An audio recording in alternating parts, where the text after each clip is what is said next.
Hello, welcome back. My name is Jack, the snack that smiles back. Welcome back to some more controversial Reddit stories we are going to read today and laugh or cry at how stupid they are. Emily, be the reason why people actually watch these videos and say hello.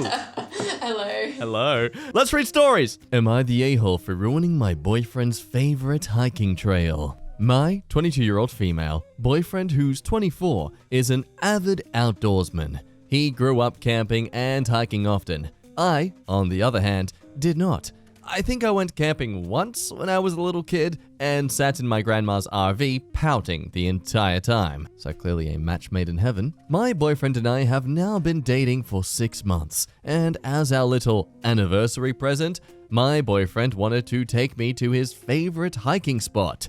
We live in a warmer state, so hiking this time of year isn't abnormal. I was a little nervous about it, but agreed, because I definitely see him as the person I'm gonna marry, which means adapting to his lifestyle as well. Look, that's a nice perspective to have when getting married to someone, but an anniversary present that is purely for his own enjoyment, it's kind of like, Yeah, what's he doing to adapt to your lifestyle? Yes. Obviously nothing if you read the rest of the story. Oh no.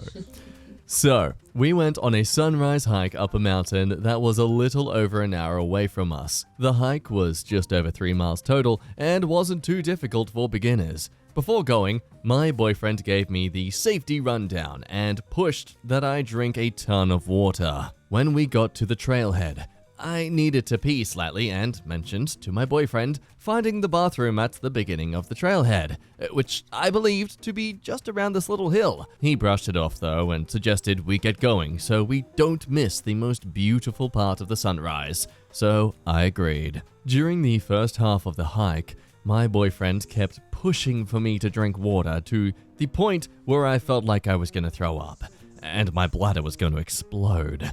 When we got to the best part of the hike, we sat there for a few minutes before I mentioned heading back down because at this point, I really needed to find that bathroom. My boyfriend insisted we stay for a few more minutes until I finally dragged him up.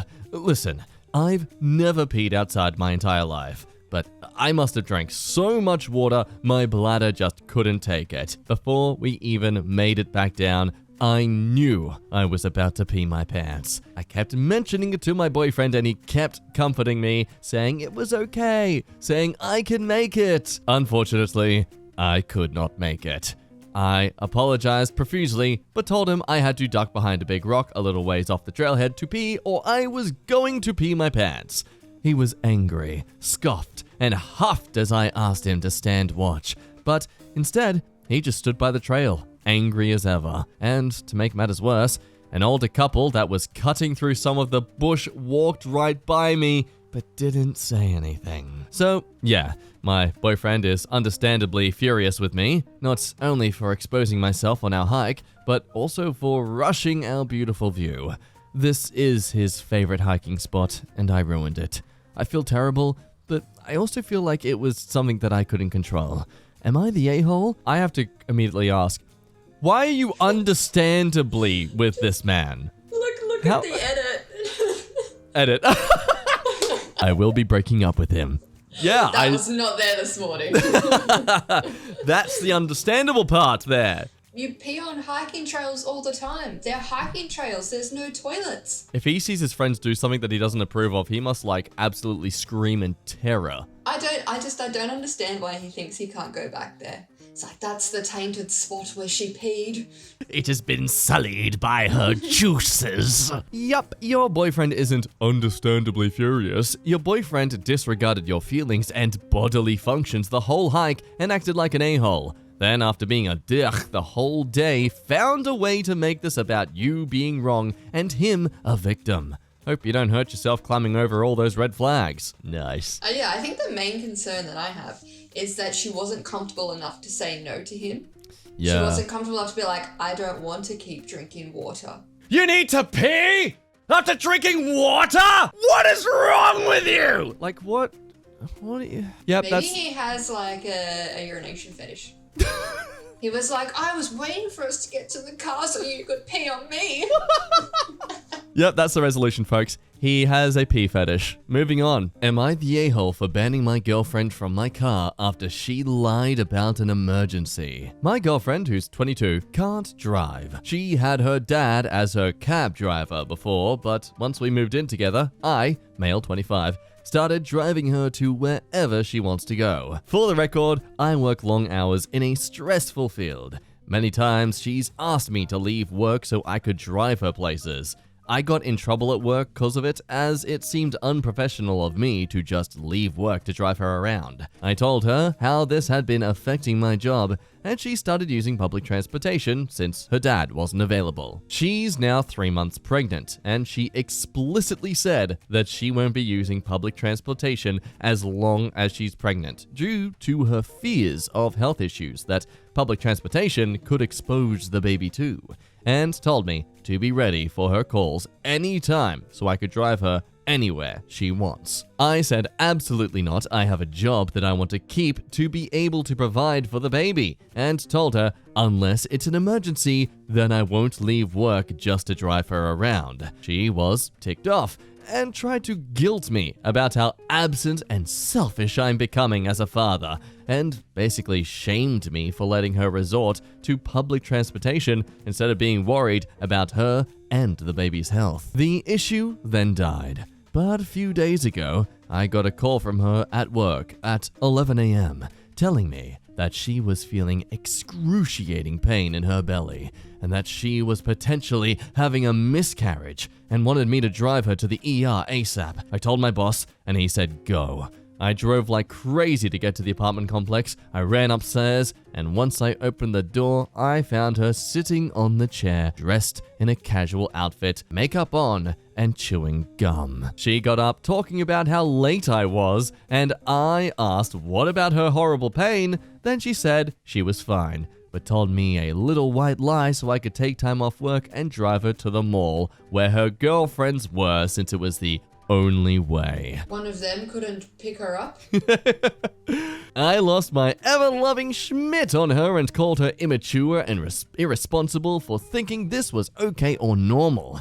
She argued she knew I was going to say no, so she lied, and I made her lie after showing complete disregard for her and our baby. I told her that from now on, I will not be driving her anywhere in my car no matter what. Never again. Ever. And she called her dad on me, then left. He came over to my parents' house the next day and literally unleashed his nastiness on me, calling me a piece of poo lowlife to treat his daughter like this and ban her from getting near my car. My family were watching as he said that I was abusing his daughter, and called me a fool to think he won't put me in my place once I overstep, and I just have. My uncle had an argument with him and had him leave. One of my family said my girlfriend is my baby's mother, and my family after all, and I might have overreacted.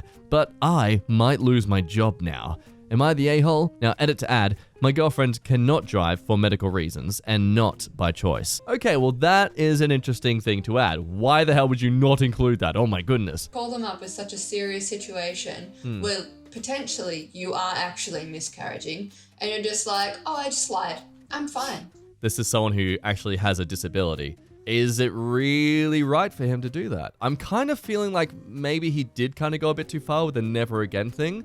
Somewhere so insignificant. To your appointments, 100%, fine. He's there with you, he's taking you, that's all well and good. Also, it's really sad that he's literally trying to keep this job to support her and their child together. Yeah, and so she steps back by calling him selfish. Like, she's just so blasé about it. She's like, no, you can just leave and come and take care of me. And he's like, I'm trying to make us money. I feel this is definitely a woman who's kind of gotten everything she's wanted in life. Yeah. This is a two-parter, so we're going to start with the original story and then join in on the update later.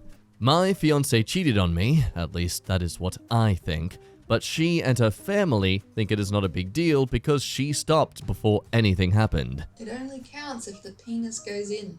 Yep. My 32 fiancé, who's also 32, went on a road trip with her friends. I know all the friends she went with and am pretty good friends with some of them. While on this road trip, she called me just to let me know everything was fine, and that she and her friends would go to a club. The next day, in the morning, my fiancé's friend Stephanie called me and told me she saw my fiancé go upstairs with a guy. According to her, she had been to this club before and there is a hookup spot upstairs. This is what she told me.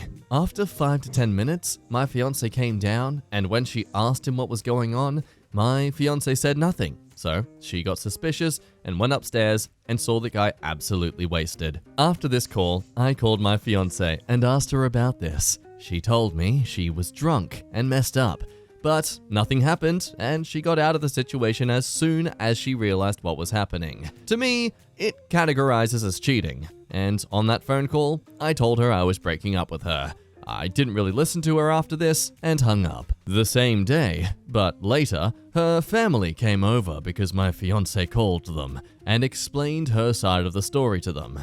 They acknowledged that what she did was messed up, but since she stopped, this is salvageable, and I should not throw away 10 years like that. The only reason I'm thinking about it is that they were genuinely comforting, aware, and not at all intimidating, because they're freaking weak. Stephanie called me at night again and told me that my fiance is extremely mad at her and trying to get her kicked out of the group for being a snitch. I think Steph did me a solid here, and I am grateful to her, even though she is her friend first, she told me. Right now, I don't know if I should dump her or not. The point where she took everything seems like cheating to me. The act itself is just an artifact, and the things leading up to it are just as important. I know for a fact that I cannot trust her. Even if there is some trust left, it is not enough to be engaged to her, let alone getting married to her in January of next year. She messaged me saying that I'm making it a bigger deal than it is, and that I should be grateful that she is this aware even when drunk to not cheat on me. Getting drunk is a freaking choice, and I'll not really take it as an excuse. She is on her way back, and I don't know if I should just end it or try to work it out. Any advice? That's such a cop-out. You should be happy that when I'm drunk, I know not to cheat on you. Yeah. You should not cheat regardless of your sobriety. The moment she tried to, criticize his hurt feelings, ooh, that's when Babe, you screwed yourself over. You shouldn't feel like that, alright? I was drunk and I stopped it, and you should be grateful for that. Here's the update. Getting to the point. I did a lot of thinking last night. Even though I made a post, it was more to validate what I already did. Maybe because I was scared to be breaking off a long-term relationship. After thinking about it and the events that happened afterward, I feel like I'm making the best choice for myself. I talked to both my ex-fiancé and Steph, and it solidified my initial response of breaking up. This morning, when I and my ex were on the phone, she was convinced that I was being unreasonable, and my motive was to ruin her road trip. Ruin her road trip? You almost cheated on your fiance, and you're like, babe, why are you blowing this out of proportion? I'm just trying to have a good road trip. I'm the victim! This tone persisted throughout the conversation. I still listened to her, and she admitted that she fricked up. But it was not her fault. She just got drunk too much, so I can't really be mad at her. She also repeated that she stopped it even when drunk, so she's actually very faithful. How did you get up there in the first place? What were the intentions? It wasn't her, it was her legs. Her legs were cheating, not her. When I asked her about the dude and his state, she never answered me. She also really didn't answer when I asked her what she was doing with someone who was passed out. In my mind, she being unable to answer these fact-based questions means she didn't get her story straight and think it all the way through. Last time when we spoke, she told me we can talk about it in detail when she comes back, which did indicate to me that she was trying to fix it. But when I asked her today if she was on her way back, she said she'll come back in 3 weeks and then we can talk about it, and that I misunderstood her. Frick that. This kinda sealed the deal for me. There was no mention of Steph in this conversation. I, after that, talked to Stephanie. My ex and her group moved forward with the road trip without her and didn't even tell her. She found out today when she woke up that all the others had left.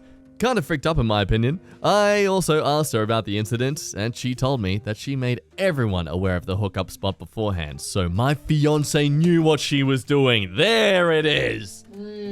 Wow.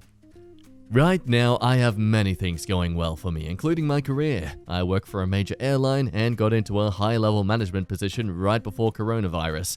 I don't want stuff like this holding me back, so cutting it off entirely seems like the way to go. Also, this is actually good for both of us. I can be in a proper relationship, and she can go to hookup spots, stalk wasted dudes, and not do anything. That looks like a win-win to me. The funny thing is, at the very start, I wanted an open relationship, and she shut it down. But years later, when in a monogamous relationship, she wants to pull stuff like this. Oh. Ooh. Oh, I thought it said I did hook up with Steph. I did too. I'm like, get it! I did hook Steph up, with a return ticket so she can get back home comfortably and safely. Okay, that's actually even better. Into your bed. Permission to land on this dick. God damn it, Emily. Emily makes these videos. In the afternoon, after her flight, we banged. No, she came over to talk about everything. I told her I was fine and thanked her for doing me a solid. God damn it, these are just running themselves. 1.5 to 2 hours in, my ex sent me a message of her Snapchat location map and asked me what she was doing in our home. Wait,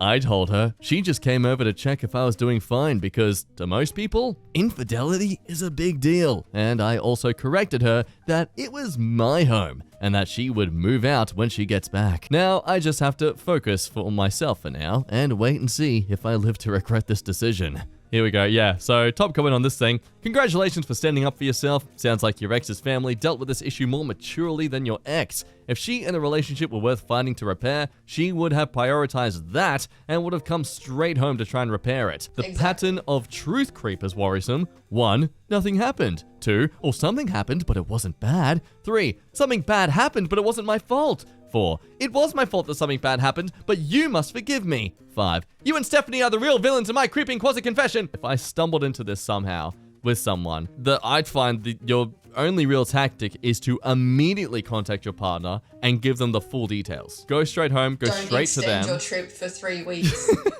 Today I fricked up by ruining a proposal and likely getting fired. That's rough. It's a bad day in the office. Last night at my job as a server, I was told by my shift manager that a couple was coming in and a guy was planning on proposing to his wife-to-be. As I have worked there several years with minor complaints, my manager trusts me pretty well. My task was to simply put the ring at the bottom of the woman's champagne glass. It was a busy night, but things were going pretty smooth overall, and was in a great mood since I was told the gentleman would be giving me a very gracious tip. As the time came, I was given the ring and empty champagne glasses with the unopened bottle. I placed the ring in one of the 2 glasses and got ready to pour the champagne and walk them the drinks. I have very little experience with opening wine bottles or anything of the sort since I don't drink, so asked a co-worker to do it for me. He said it was easy and just to cut the foil and untwist the cage and then uncork it. Time was ticking and my boss gave me the signal, so I started to get nervous. I did everything I was told, and as I popped the cork, it shot into my face and hit me near my right eye. In the process, I jerked and knocked the tray of glasses. Frighteningly looking for the ring, I hear my manager walk up, starting to freak out. We can't find it anywhere. We had 2 other employees help try to find the ring, but it had to have slipped under the equipment in the area. Ring is lost and the husband is ticked off. I'm begging that today, before the dinner rush, we can find that damn ring or I am screwed. So, there is thankfully an update though. Update, we found the ring! It was lodged under a cart nearby. Took about an hour for me to search everything. It was, surprisingly, less disgusting on the floor than I expected. Thanks for your concerns, everyone. I think my job is safe. God, this is why I'm so glad I no longer work in hospitality. I hated this kind of stuff.